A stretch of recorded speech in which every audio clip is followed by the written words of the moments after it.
There we go. Okay, so thank you everybody for joining us for part 2 of our web design and digital marketing webinar with Julia Wilk of Word and Web. And we have to do our thank you to the towns of Wilmington and Dover who have helped us, and along with the Chamber and the Town of Wilmington Economic Development Department, to get these webinars together for you. So we all work together we can get stuff done. So with that, I think we can just get started. I think that people may have questions from yesterday, and also just know the recordings will be up. If you go to wilmingtonworksvt.com, our website, there's a banner at the top that says Deerfield Valley Business Resilience Webinars. Click on that and it takes you to the schedule and where you would originally have found the call links to get into the call, you will actually find the call recordings. So you can just always rewatch it. I know it goes by fast. So with that, I'm going to turn it over to Julia and we'll dive right in. So Julia, Thanks so much. Unmute yourself. There you go. You got it. Yeah, there we go. Hi, everybody. Thanks for those who have come back. There were a lot of moments last webinar yesterday where we said that'll be in part 2. So the long-awaited part 2 is here. We're going to talk a lot about promoting your website, which often I talked about a common trap yesterday of folks thinking that they need a new platform when really they need to engage more with their site. Another common trap, I would say, is that folks focus overly on the website and don't save budget and time with a professional to talk about how to promote it. So I kind of broke this presentation up into tactics and strategy because often I get the two confused. I kind of mush them together, and I think a lot of people do. But I guess the tactics section is going to be talking about all the different ways that people promote their businesses online, particularly their websites. And the strategy part will be, how do you know which of those things to put your energy into, right? Because that's quite a challenge, and there are a lot of different factors to consider. So I want to use some concrete examples more this time. Yesterday we did get some questions answered, but one of my clients, a Slice of Vermont, has benevolently allowed me to show some of the back end of our marketing efforts. It's kind of new, so it's still in the beginning, which I think is a perfect place to be showing examples. And I also wanted to just ask if folks in the webinar right now, I know we just started and people are probably feeling a little shy, but does anyone want to talk about, just tell me what your website is, your business, and if you're doing any digital marketing, what are you doing right now? So we can then use these examples throughout the presentation. I need a volunteer, at least one.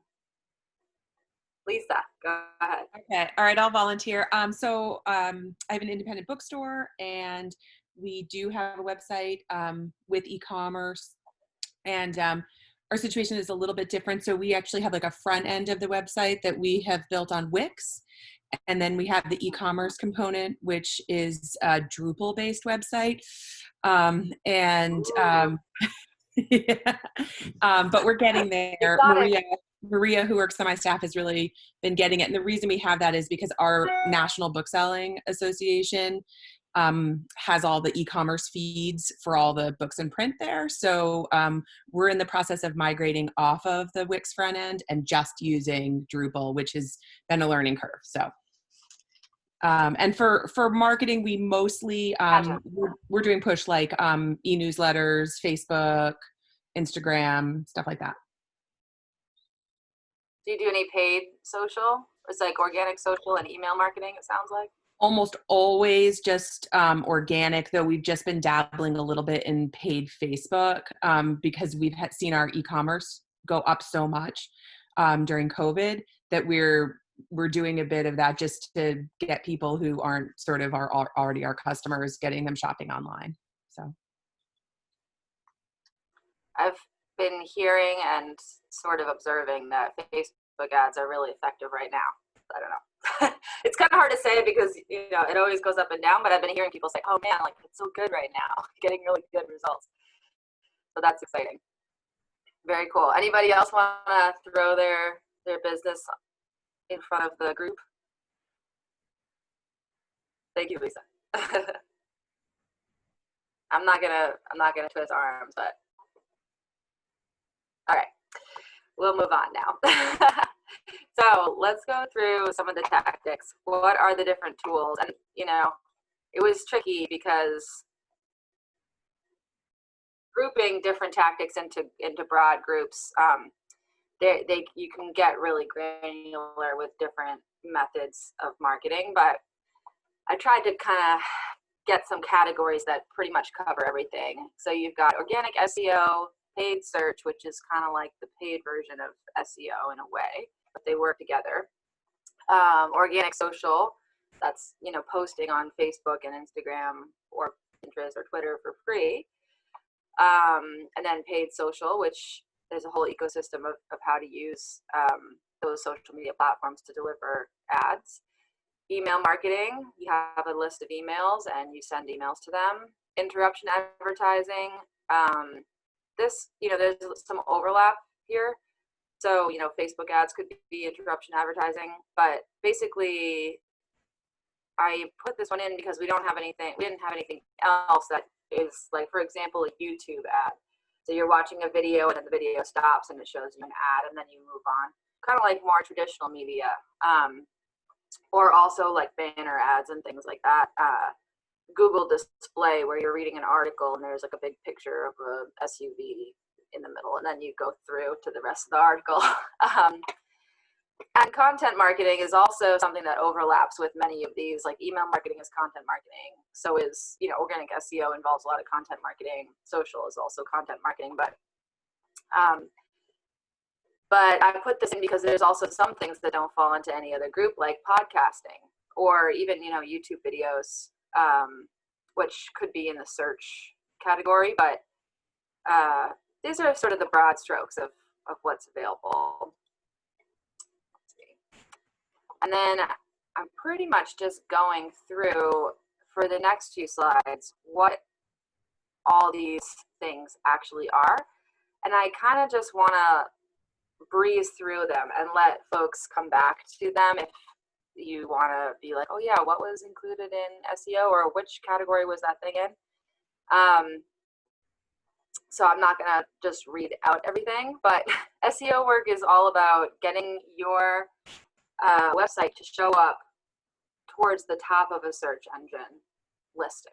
And YouTube, in fact, is one of the biggest search engines. Google is a big search engine. Bing is often overlooked because you know, it's so small compared to Google, but it is when it's a smaller platform, is less competition, so it's still worth considering. There are a lot of things that you can do to work on your organic SEO.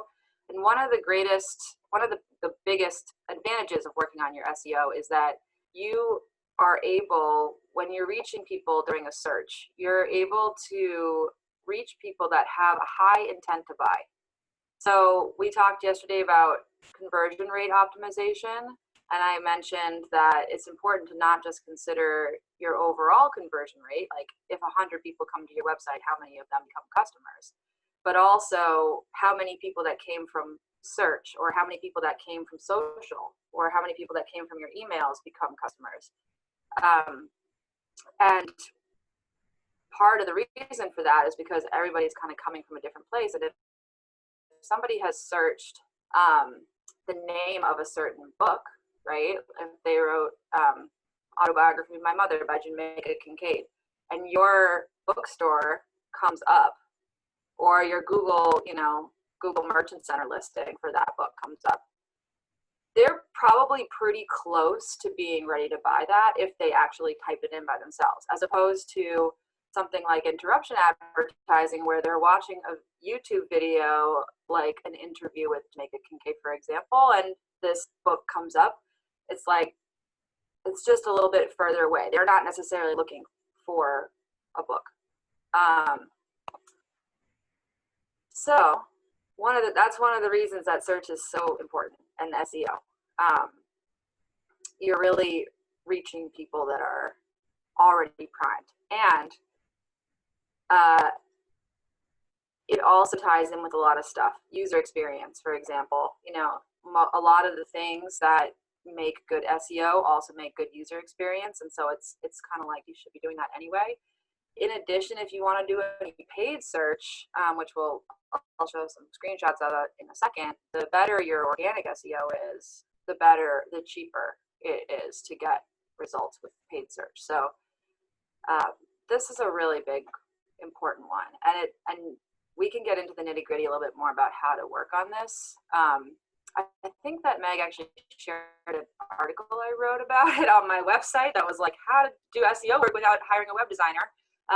Because you really don't need a specialist. It's really helpful if you're doing the work on your own to maybe like do a consultation with somebody to do some keyword research or something like that. But there is tons of stuff that you can do without professional help. So that's SEO, organic SEO. I do a ton of that. It's a very interesting field, I think. Paid search. Trying to get my all of my pictures of people's faces out of the way of my slideshow. So paid search, you can see these examples, you know, when you're searching something, best advertising for restaurants, and there's an ad at the top. This is a tool for restaurants to advertise. You can also see these flower sundress was an example. All these pictures of the specific product with the name, the brand, the price. This is Google Shopping. So I put Google Shopping and Google Search, and I put the Google Display. It's technically also Facebook, Google Ads, but I put it in the interruption section. But this can be very effective. The ads are starting to take up a lot of space on we call it the SERP, the search engine results page. And again, you're paying to reach those folks that are looking specifically for your item. Microsoft ads, I haven't really dabbled much in, but I've heard that it's, again, because there's less competition, it's cheaper and you can reach people better. It's worth considering with any, and I'll touch on this later, but it's worth considering with any method who your customers are and where are they. So if you're targeting a bit of an older population, or you can easily research this, like what demographics are on Bing more versus the rest of people on Google. If your users are using Bing, then you should definitely consider it. I don't think anybody here is really like selling a particular product on Amazon. I don't know, but they have a PPC environment as well. Oh shoot, my computer is not plugged in. Sorry about that. And what that means, pay-per-click, what this means is that you're bidding on certain keywords. So I have a client, Vermont Amber, for example.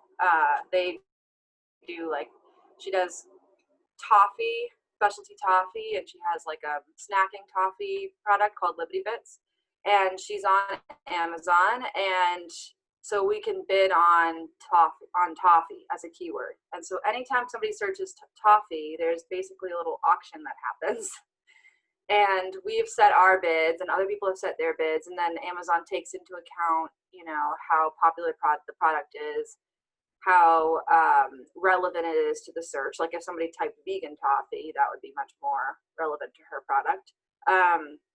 And then it serves the ads in that order. So there's a little, and as I mentioned, if you're, same with Google Ads, if your website is already ranking highly, then you're going to pay less because in the auction, the quality of your website is used as a factor in what you're ranking, how you rank. So you could pay extra to up your total score and show up higher, but you might as well do work on your website. Am I breaking up?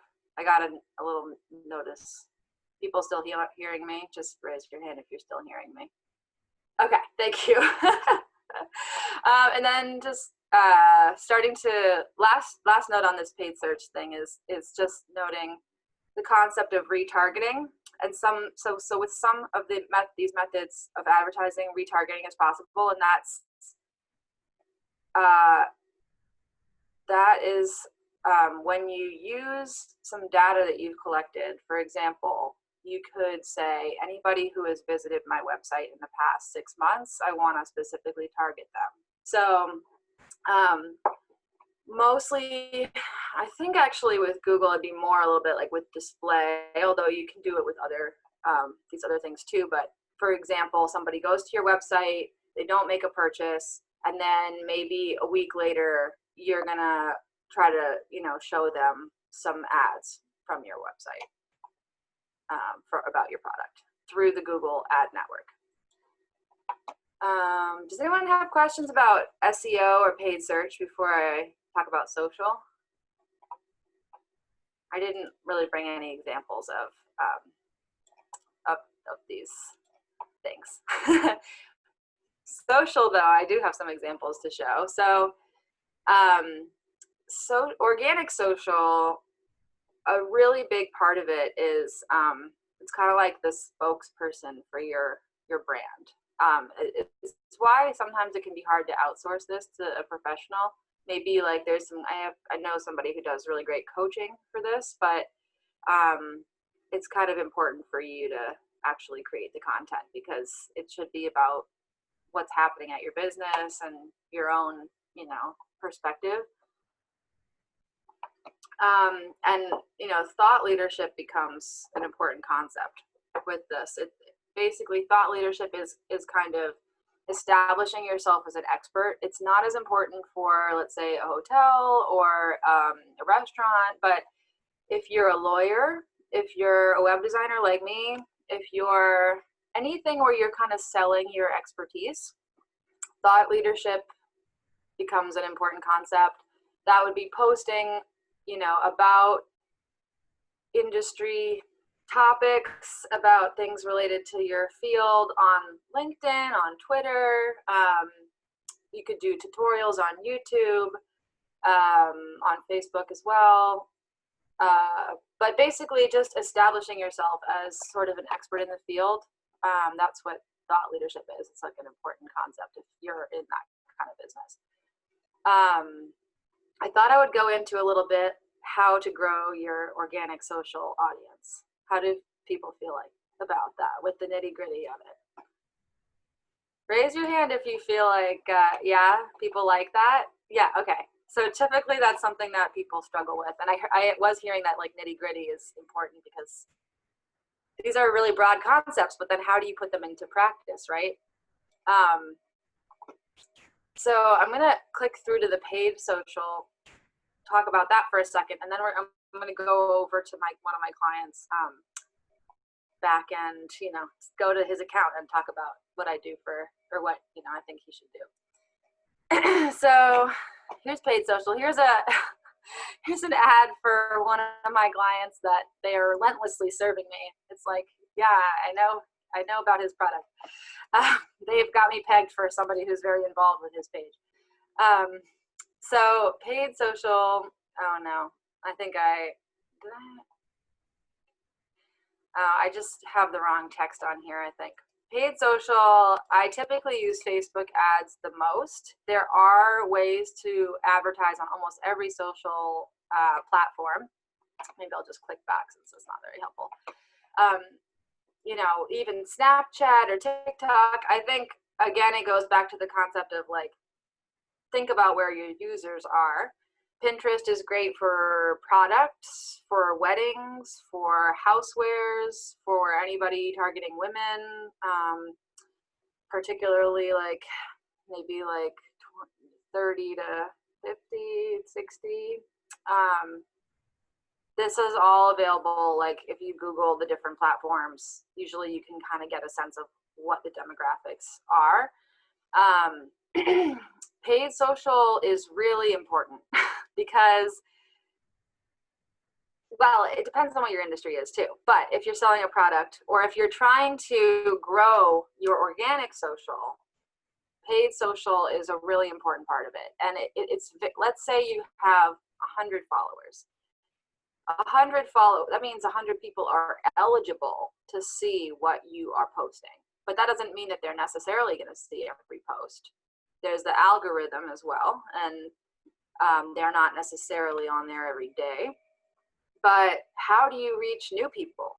You can't show them anything really without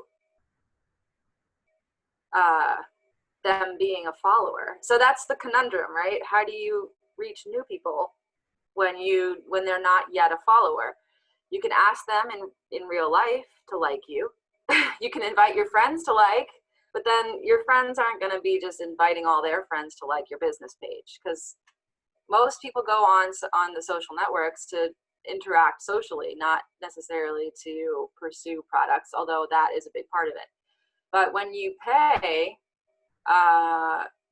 you then can show your business to all kinds of new people. And the hope is that when you're doing that, you're doing it in a way that's efficiently turning those folks into followers who are then, going into this funnel, which we're going to talk about in the second half when we talk about strategy. I forgot to be timing myself, but I think we're good on time. So what did I put here? I put engagement, invite to like, shareable content, and cross promotion. So these are all ways that you can organically reach new people. But I just want to again say that the paid ads really make a difference. It's kind of like trying to push a rock uphill and you just get a little bit of like a motor behind you. And you can imagine it's one of those things where the more followers you have, the easier it is to get more, because there's more people that could potentially share your content, and et cetera, et cetera. So I'm going to X out of this. And are people seeing my browser now? That my browser window? Oh no, I may have to stop the share and reshare. I think you have to stop the share and reshare, or it doesn't, because it asks you which screen you want to share. That's what I was thinking. Of course, I'm trying to figure out how to get that. Oh, I see where it is. Yeah, you stop the share, and then when you ask it, and then it'll give you like the list of windows that you can. Yep. So I should be good now. Is that right? There it is. Yep, we got it. All right. Awesome. The screen. I hate this screen. So I'm just going to go here. Engagement. So engagement, first of all. Here's the Instagram. I know, it's not the best to use Instagram on desktop, but for this purposes of this, I will. So this company is called A Slice of Vermont. It's kind of like Amazon.com, but for Vermont-made products only. So his main business is shipping and fulfillment. So it's kind of just like an online marketplace. He's got a warehouse. Makers can drop off their stuff and store it at the warehouse, and then he fulfills the orders and he takes like a percentage. So he's got kind of two groups that he's marketing to. One is he's looking for sellers to sell through this platform. The other is he's wanting to actually sell the product so that the sellers are happy and it all works out. So here's basically his feed. He does the content, so I'm not going to comment on that. Well, I could comment on that. I would say I've said to him that I think it'd be better to have more pictures of the actual sellers and sort of backstory of them, because people react really well to faces. Usually that's what they came to a social network for, is to socialize, and so they don't want to just see products. I think I did post at one point a picture of one of the makers, but then that seller decided not to sell anymore, and so I think he might have deleted it. But anyhow, if I wanted to grow his following, which sometimes we do this, I would do engagement, which it just means going out to other accounts and engaging with them, which creates like every time I hit like, okay, well, we have no new posts. What is that all about? Since yesterday, maybe we're not following enough people to have new posts. Here we go. Okay. When I hit the like button, or even better, when I comment, it's gonna create a little notification in this. I mean, maybe this is a little bit obvious to folks, but that the name of the business, A Slice of Vermont, and the little logo are going to show up here. So you can imagine if you like 100 posts, that's going to create 100 notifications to other people who maybe are just perfect for your business, and they are interested in your business, but they just didn't know you were there.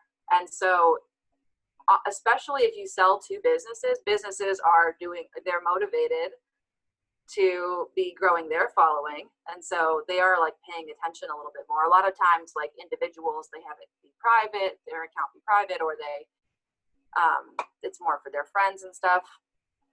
But certainly I have discovered businesses on Instagram in this same way. And this is something that does lead to followers. I have seen it. So what I typically would do is I would figure out what are some relevant hashtags, and I'm following those so that they're in the feed, so I can go down and like posts in the feed, that those posts to be made up of people that I have curated, that I want to like build a relationship with, and also hashtags that I think are relevant. If we go to following and hashtags, and there's a mix here, so I wouldn't always do the same one, but let's say pickled, because there's this, I'll show you this other ad that we're running that's related to a product that's pickles. Basically, by hitting this hashtag pickles, skip over the top posts, because we don't care about the top posts really. It's the most recent posts that we want. And we're just like, I would basically just go through them and hit like on, don't try to supercharge this. Like, don't try to like 100 posts in a minute, because you'll get your account shut down. But look at what it is there. You can also notice the trends that are happening in the field that you're in. I typically wouldn't like it if it's really obviously not related, but if you see something that you're like, oh, this person seems like my ideal customer or the ideal person I'm trying to connect with, definitely add a comment. If you can add something meaningful or even ask a question, even better, because that's almost certain that they're gonna look at your account, right? And then you also want to have good content on your account, good engaging content, so that when people go and check your account out, they're motivated to follow you. So that's just the kind of thing, and I try to skip over international accounts, but you never, really can always avoid that. So that's one of the things that I do to get in front of people that are not already liking. Again, without the paid part, it's a very slow process, but that's one of the ways. Another thing is on Facebook. So this is actually an ad that we ran for one of our clients. For one of the sellers, we featured her, let's say. And he's really on it. He's got like the Facebook catalog set up, and he's tagged the product and everything, so it's super easy for people to buy it. But I wanted to point out this invite to like thing. So I put a picture, I'll go back to the slideshow in a minute, but all the people that have engaged with this post, that gave it a reaction of some sort, if you click on that number, you get this screen here. Have people seen this screen before? This is like familiar to folks? Okay, some folks yes, some folks no. So it's not super complicated. It's just, these folks have all liked your page, and they've all liked the post, but they haven't liked the page. And that's something you'll see mostly with paid ads, because if you're just posting organically, how are people going to see it and like it without, unless you get a lot of shares. But it's really important, once they've liked it, you have the opportunity to invite them to like the page. And if you're not clicking that, you know, you're missing out on that opportunity. So the idea would be they get served an ad, then they hit the like button, then they get a notification that says so-and-so has invited you to like the page. Then they like the page. Then you get to serve them organic content for free as long as you want, assuming they don't unfollow or something.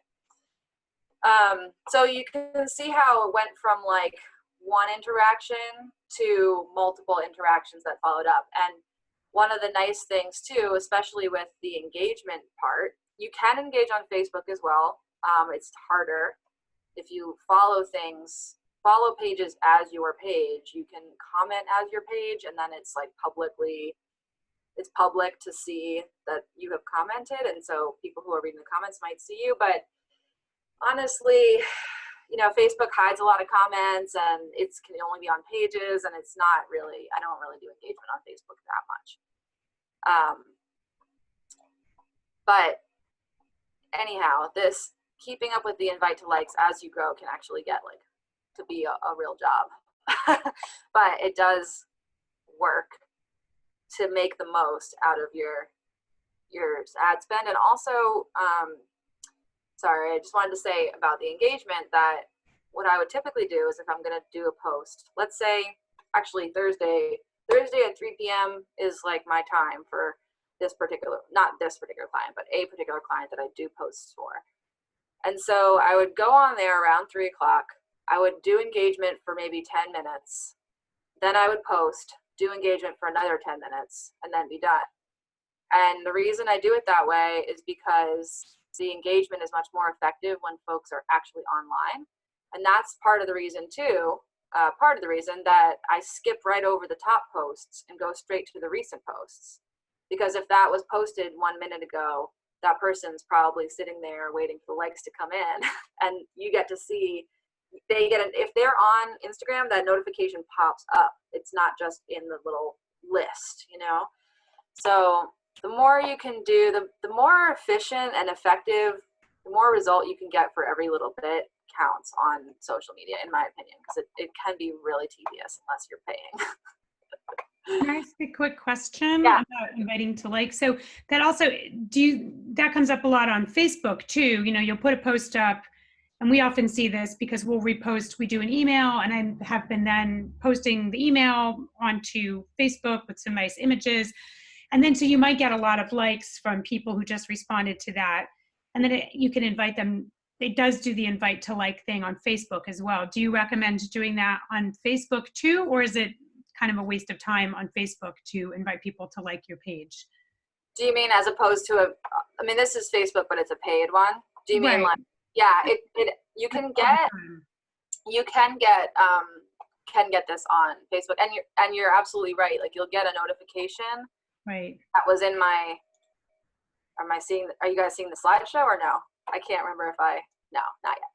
When I go back to the slideshow, I did actually screenshot the notification that comes up. So when you get that notification, yes, absolutely go in. Like, for example, if people share, Mm-hmm. actually this post was shared 5 times, which I never understand, you know, sometimes I'm like, why are people sharing this? But that's the goal. So if someone shares it, then all of their friends can now potentially see this post, or whoever they shared it to. Maybe they shared it in a messenger conversation. I don't know. But that means that organically you can get that invite to like screen, and that's gold. Absolutely. One of the things on my slideshow list, other than I said engagement, invite to like, shareable content and cross promotion. So shareable content is basically like come up with some good content, you know, or find some good content that's kind of traveling around the internet. And if you're the first person that introduces it to people, you know, but the thing is, if it originates somewhere else, often it can be, when they reshare, it doesn't actually show your business name. But if you write an interesting comment, that can be shareable as well. But yeah, trying to make your posts interesting enough that motivates people to share helps you reach a larger audience that isn't already following your page. And then the last one I mentioned was cross promotion. I don't have an example set up right now, but if you, let's say, do some kind of giveaway in conjunction with another page, or if you, like, for example, here's a great example, Wilmington Works and Word and Web. Yesterday I posted on my page, thank you so much, Wilmington Works. The workshop was so fun. Don't forget that there's one tomorrow, etc. And I shared the website. And then I think you guys shared something that included my page.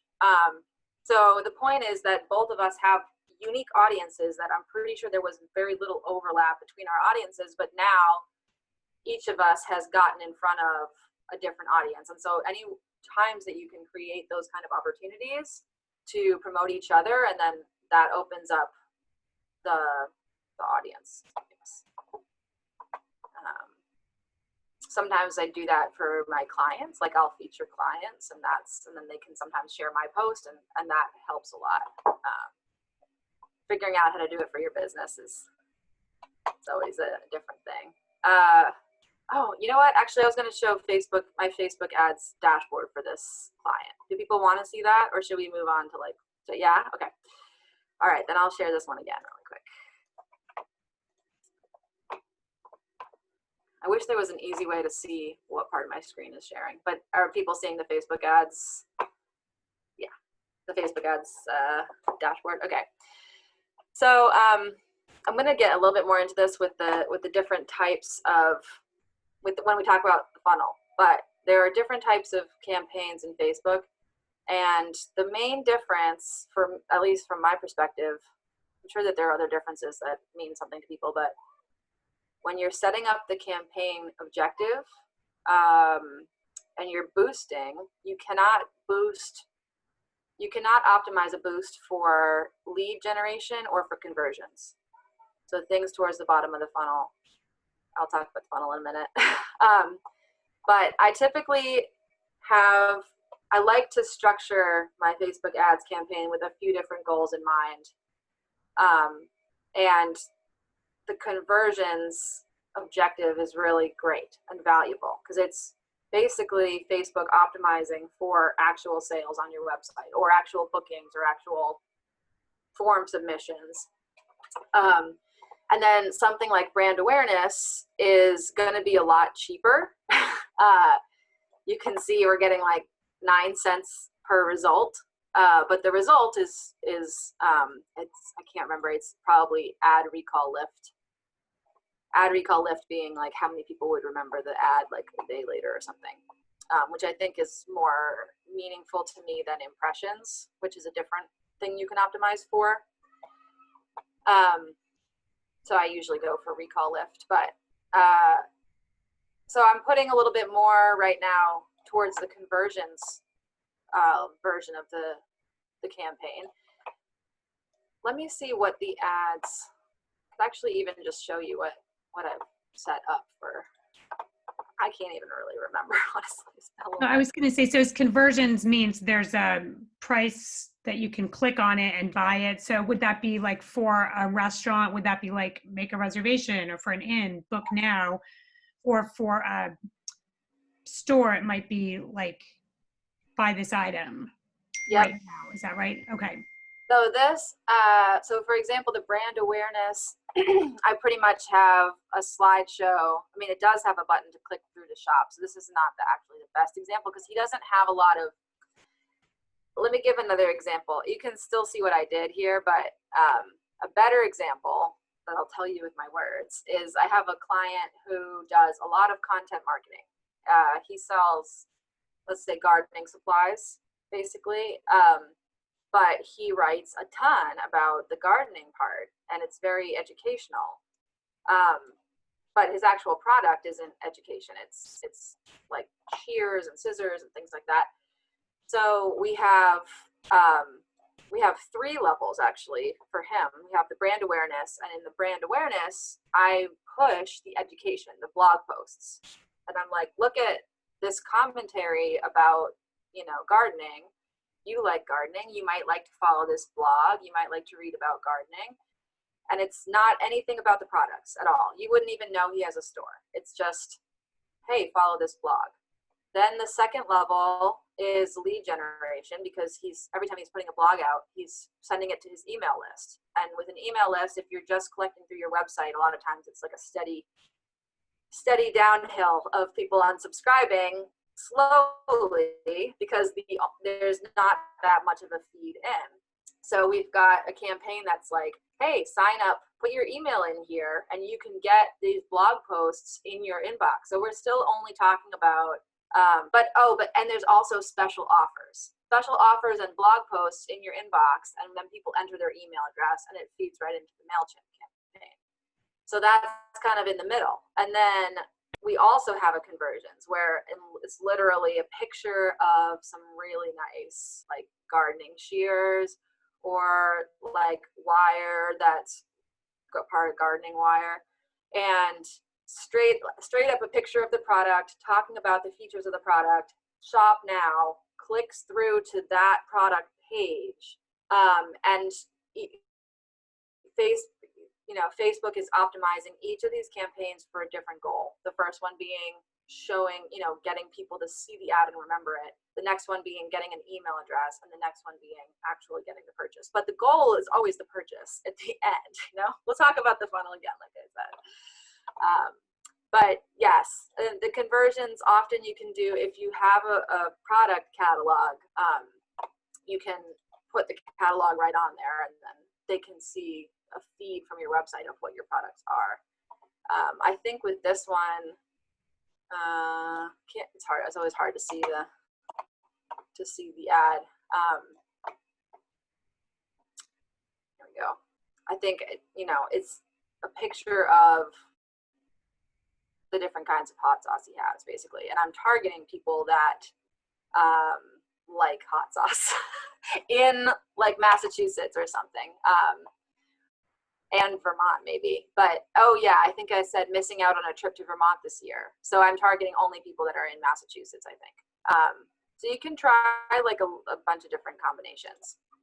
There was something really important I wanted to show you, which I just thought of earlier because I came in here and it didn't have it set up the way I wanted. So I wanted to show you how to set up. So this is where the columns, it'll show you the different metrics. And I noticed that it's always missing the one that I want the most, which I could do math myself, but I don't want to do math myself. I want to do, let's see, view setup. Where is it? I just messed with it earlier today. Breakdown, no. Oops. Basically, you can change your column. Customize columns. So if you go to the columns area, there's all these like default, like if you prefer to see more about delivery or engagement or whatever, I always mostly want to see conversions. But if you go to customize columns, it's kind of buried and I really don't understand why, but you can find,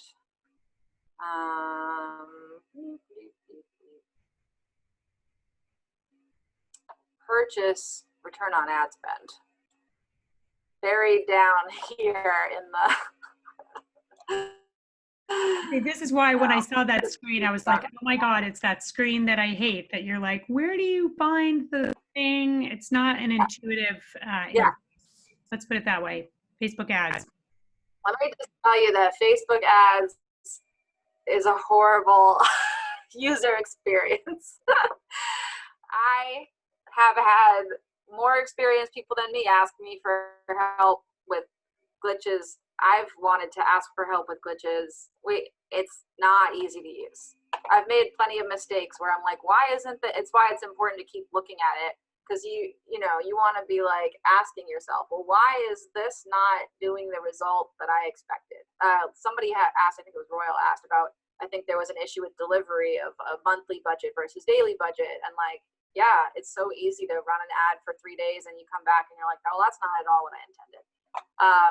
The worst is like the error messages. Oh man, the error messages where it's like one button somewhere like nested 4 menus in and it's not clicked. And so then your ad won't run or something. So don't feel bad. Don't feel discouraged. It is hard to use. But anyhow, return on ad spend. This is I don't this is like the most important column. I would say when you're comparing marketing methods, if you're looking at the return on ad spend in Google ads versus Facebook ads, I don't know if this is too advanced or whatever, but they have different attribution models, which means that the way that they decide that a sale was due to a Facebook ad versus a Google ad versus et cetera, like there can be different ways of counting that or not counting it. You can even adjust the attribution model. The point is that if you're comparing two marketing methods, do it in Google Analytics, or just keep in mind that there may be counting the conversion in two places, because sometimes people would look at a Facebook ad, then the next day they would Google it, and then that way they actually, typically a customer that has a sale, if you've heard that thing about they need to see your brand 6 times, typically they've encountered you on multiple platforms. But you can see here, brand awareness, we've got absolutely no conversions from it. That's not optimized for that, so I'm not too concerned. Like 14 link clicks. It's not really optimized for link clicks. But we are getting 2.91 on the conversions campaign, which I think is pretty good. I mean, it's very low compared to what I normally would look at, but considering that he's a very new business, I think it's pretty good. I think he's got like 30 followers on Facebook, so that's really good for them, good considering. And so then they give you the overall, which keeps the brand awareness, the money you spend on brand awareness contributes to that total at the end. But I love to come back here because it kind of tells you, if you can figure out what your margin is, like let's say you mark up your product by 100%, including overhead and everything, then if you're getting a 2 times return on ad spend, you're breaking even, and you can just do that forever, basically. If you have a very low margin, you need to get a higher return on ad spend, but and the ads pay off over time. It's not always reflected here, but just as a baseline, are you breaking even, or is this going to be like hard to keep it going? Because it's really hard to sustain an ad campaign that is not showing a return, like in a digital world. Especially, like I said, Facebook is very generous with their attribution model. Like a lot of times I'll see like this number is like 13 or 20 or something, and I'm like, I know that's not real. I know that I didn't make $13 for every $1 spent. Trust me. So anyway, I think that's. Can I ask a quick question too? Because a lot of times people, you'll post an ad and it says, "Hey, your post is performing really well. Do you want to boost it to have it perform better?" But I find like that does not really, that's kind of like throwing it out into a wilderness, and it's not as useful, right? Like it's always trying to get you to boost your post, but I think that doesn't really get you what you want, right? That just means more people will see it, but it's not asking them to engage in any way. Is that true? Or is it okay to do that? Yeah, let me throw $10 at post. Yeah, I think boosting is still worthwhile because that's what I was saying. Like, so the difference between boosting and ads, it's not that different. I mean, it's nice to have everything in one place with the ad, but if you're not running conversions ad, then it's a good entry level. Like, definitely start with boosting, because you don't have to do all the setup of the ad campaign. It's not as complicated, and you can optimize for engagement. So you can select engagement as your campaign goal. You can still do all the same targeting, but then when people engage with the post, you invite to like and all that stuff. But then you can't ask them to purchase. You can't optimize for purchases, and you can't optimize for emails. That's the difference between the boosting and. But yeah, don't listen to them if they say your post is performing well, because sometimes they're telling me like the worst stuff is performing. Like they'll take any opportunity to invite you to boost. That it's not like, not like, no offense, but use your own judgment about what good content is. I mean, you can look at your insights as well, but yeah, they're pushing their money making thing. So, but yeah, boosting is great. Definitely start with boosting if you're not trying to run a conversions campaign. So yeah, okay. moving along. Email marketing is also very important for a lot of businesses. It has the thought leadership part. Oh, we're running out of time so fast. I'm so sorry.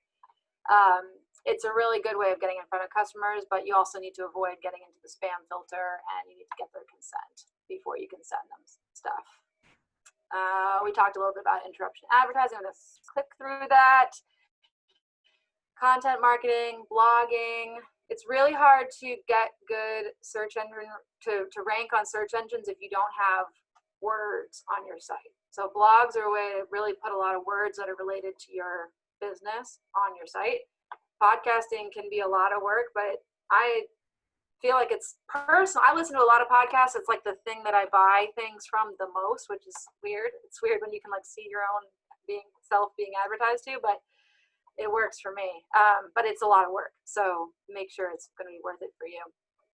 We have to go through this part so fast. I am sorry. I'm glad we did some hands-on stuff, but so the main takeaway from this second half is going to be this sales funnel, which I've talked about a little bit. And I also want to give a quick caveat that we're going to talk about what part of the sales funnel you're in for different methods, but just remember that it also has to do with your industry. If you're selling products online, Facebook ads is really important. If you're a restaurant or any kind of very only local business, the map pack ranking on Google Maps or Apple Maps, etc., that's going to be really important. If you're selling, interior design, Pinterest is important. So figure out where your customers are and be there, and also think about whether your business is something elective that people maybe don't need. They don't know they need it. It's a desire that you're creating and cultivating a desire versus a plumber that will come to your house in an emergency and people know they need it and they're searching for it, so these are different types of businesses and different types of needs. Have people seen this before? Raise your hand if you're familiar with the concept of a sales funnel. No, I'm seeing lots of no. Okay, that's great. I don't want to get all marketing school, and up front I will tell you I did not go to school for marketing. I am a tech person, but I've seen a lot of businesses in their marketing materials and their journey.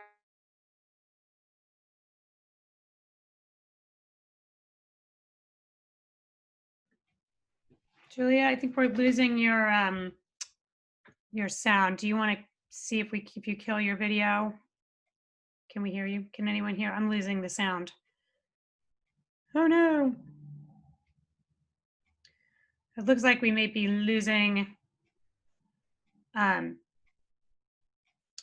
Julia's internet connection.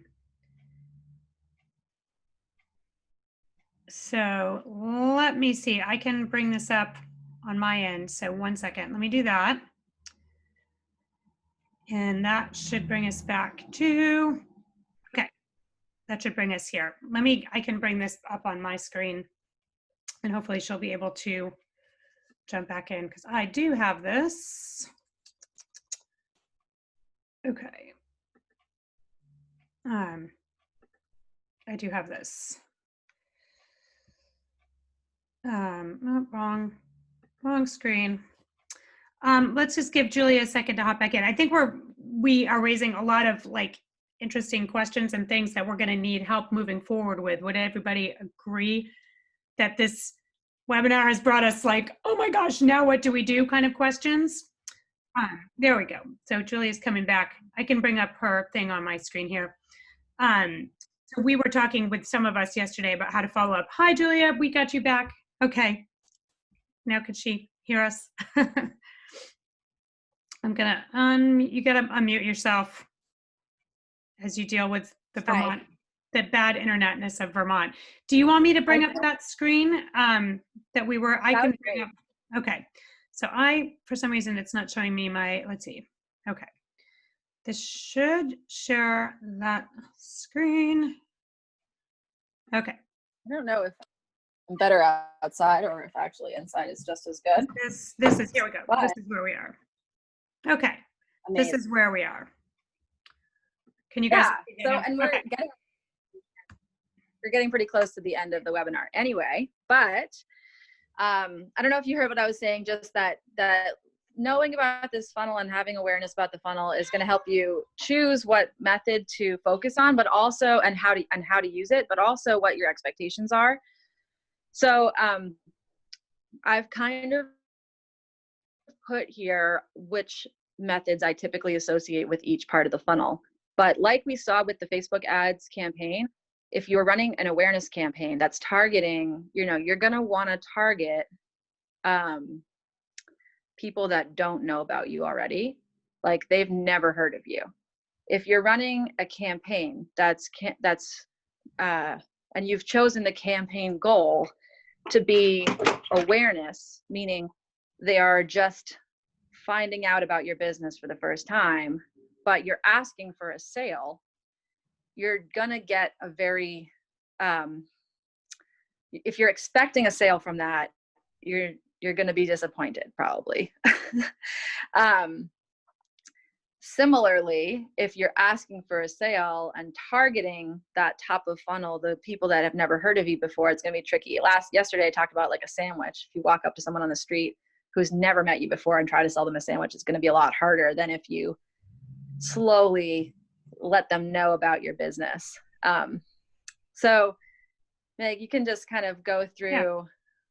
Yeah. Great. Interest would be more like informational. So let's use the sandwich example again. Awareness is you meet someone for the first time. You say, hey, I'm Julia. I own a sandwich shop down the street. Great. It's called this. Interest, this second one is going to be more like, here are my hours. Here's my phone number. Here's my story a little bit and, what we have. The next one down is desire. And that's going to be more about building the relationship, building trust. That's seeing the person every day, talking about, maybe some of the challenges of certain kinds of sandwiches or something like that. Email marketing is an example.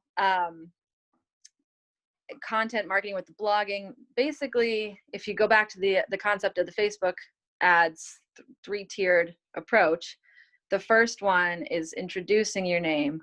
The second one, I've kind of pushed the I and the D together in that particular example, but getting their email and then continuously showing them that you're an expert in gardening, and getting them to, showing them your personality basically, and also romancing them a little bit, kind of talking up your products, creating that emotional connection. And then once you've laid all that groundwork, you go to the action stage and you ask for a sale. You don't get sales typically if you don't ask for them. So a lot of methods that talk about the high intent, like I was talking about SEO, is the person's already searching for it. You can kind of go straight to the action at that point, but there's going to be a limited number of people that are already looking for that, high intent.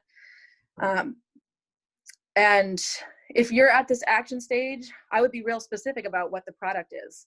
I wouldn't be saying, we have a store full of so many different gardening supplies. I would say, here's one particular gardening gardening tool that you would like, and that's part of how you would craft your message at various states. Various levels of the funnel. And you can skip over the awareness, on the very first interaction with the customer, you can say, here's a specific gardening tool. Will you buy it from me? Or will you buy this sandwich? It's just that it's going to be a lot more expensive because you're going to have to ask way more people to get the same number of sales because you haven't put in this warm-up time. So it's not that you have to avoid asking for sales right up front. It's just that be realistic about your expectations. If this is somebody who's just encountering you for the first time, you're going to have a tougher time selling them something. So this is just a model to help you to figure out, you know, what you need to say to each person. And we talked about it also with the CRO yesterday.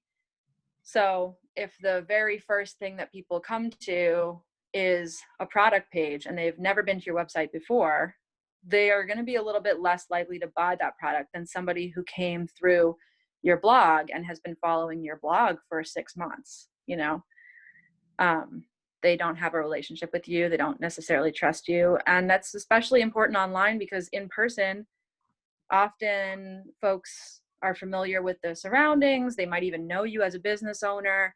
They can see the employees, and there's more feeling of trust with a brick and mortar shop, because they also feel like if something goes wrong, they can just come back to the shop. With an online business, online stores can pop up overnight and then disappear the next day. Even if you are a brick and mortar shop with an online presence, before they've been to the brick and mortar shop, it's still got that little bit of uncertainty in it. So I think that's most of the funnel. I don't know if I'm still, retention. Oh, of course. It's not in the funnel, but it is way less expensive to keep customers you already have. They've already bought from you. They hopefully had a good experience. They've already been to your hotel. They've already been to your restaurant. Maintaining that relationship with organic social media is a great way, because, you know, in theory, they've already liked your page. Email marketing is great. And you can use some paid tools to target people that are already liking you, and just craft the message differently. You're never going to say to an existing customer, hey, we're a shop on this road, you know, because they already know that, they've been there. But you could say, hey, we're having a sale this weekend, you know, you should come back in. So it's just crafting your messaging a little bit differently. Awesome. Oh yeah. Have a nice Marie Kondo meme for the final thoughts. We've talked all about how to choose a method and how to do the stuff. And honestly, I've seen so many people think that they need to do Facebook, and they don't know how to use Facebook. They don't like Facebook. If you're not going to do it, it's not going to do anything at all. It won't work if you don't do it.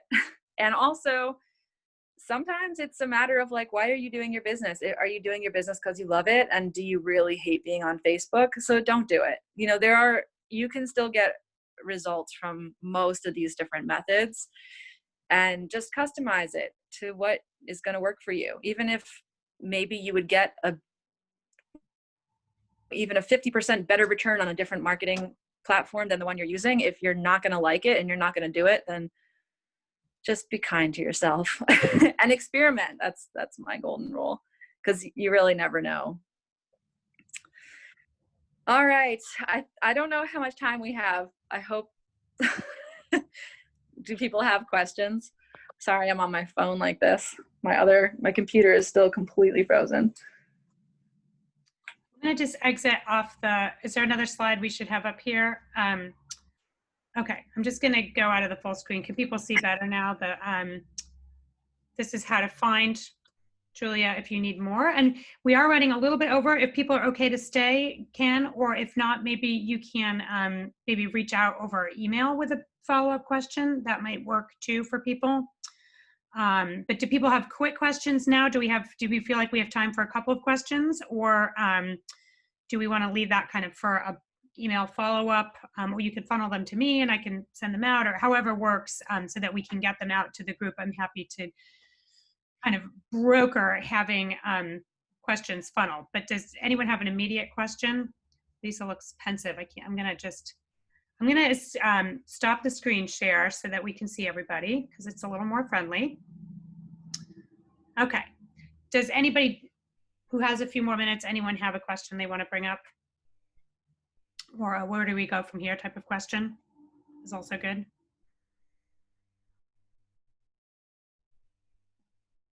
Okay, I'm not hearing any. Wait, Julia, you gotta unmute. Hold on. Yeah, I was just gonna say, we did some questions throughout, which was good, and we did go over. And I'm so happy to get questions over email.